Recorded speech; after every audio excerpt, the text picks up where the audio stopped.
আসসালামু আলাইকুম রহমতুল্লাহি ওবারাকাতু। আমরা আলহামদুলিল্লাহ আখেরি মুনাজাতের পরে আসরের নামাজ পরে লঞ্চ উঠছি। উঠার পরে এখন বর্তমানে আমরা লঞ্চে আছি আল্লাহর রহমতে। এবার রাতে 4টা 2টা অথবা যে কোনো টাইম আমাদের যে চাঁদপুর ঘাটে নামাই দিব, তখন বুঝে যাবে কিভাবে যাওয়া যায়। সবাই আমাদের জন্য দোয়া করবেন। আমরা এখন লঞ্চে আছি সমুদ্রের মধ্যে, সবাই আমাদের জন্য দোয়া করবেন।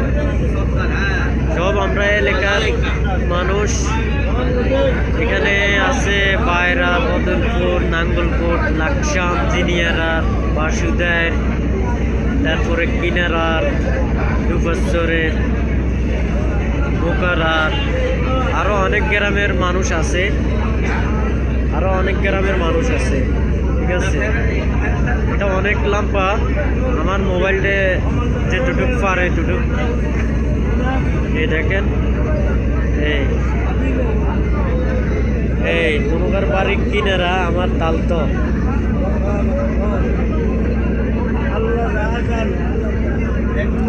এই দেখেন দোনোটা চাচা ভাতিজা। হুজুরে ইলিশ মাছ দিয়ে ভাত খাইছে, উনি কি দিয়ে ভাত খাইছে এটা লই টক্র।